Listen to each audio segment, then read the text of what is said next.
I want to mention is jinn possession. To begin with, let's look at why do jinn possess people. It's important to note that jinn possession is a reality. There are those who deny it, however, it has been agreed upon by the consensus of the scholars, and it's something that can be sensed as well. So, jinn possess people for three main reasons. Number one, out of love. Number one, out of love. So jinn, they fall in love with people. And this is extremely important for our sisters especially.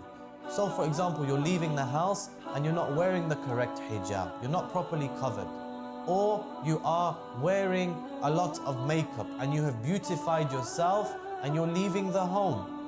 Then don't forget that there are other creations besides men.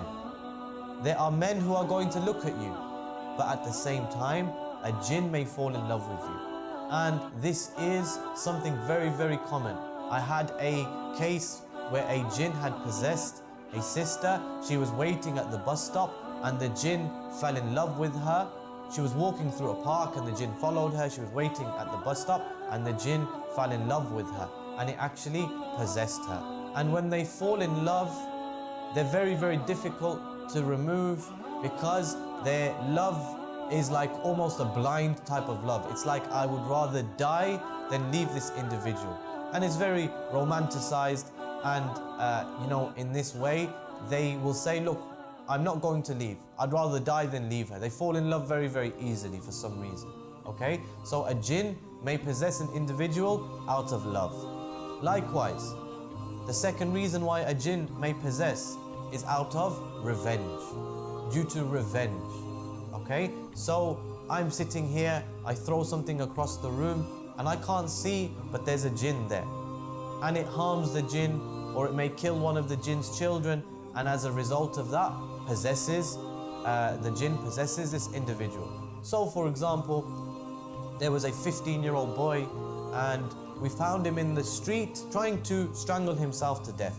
With his own hands, he had his own hands around his neck and he was trying to strangle himself to death.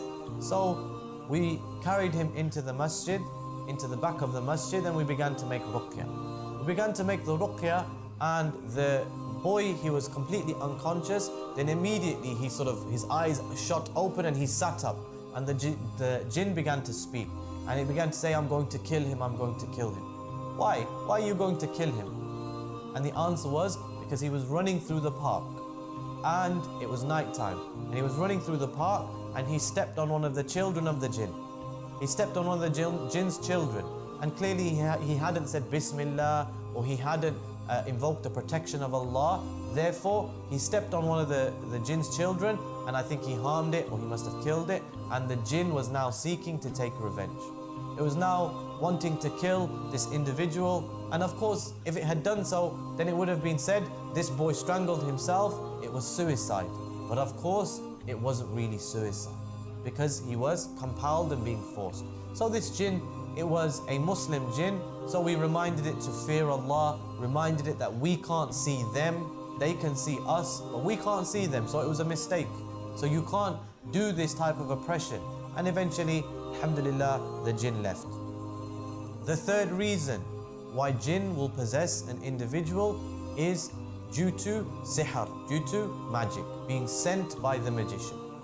So the magician, he performs his magic and he does acts of worship to the jinn, and then the jinn will say, right, you have lowered yourself and you've humiliated yourself and you've worshipped us.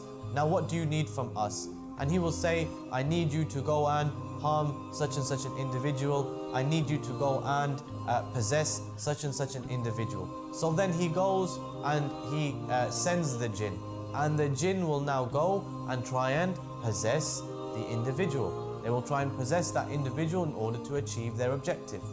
So if they possess the wife, then she will become possessed, and the husband will be thinking, my wife's character has changed so much. We never used to argue. Now we argue over the smallest of things. Now she curses my mother, she curses my sister, she curses my family. All of these different things. Immediately her character will begin to change. And this is due to jinn possession.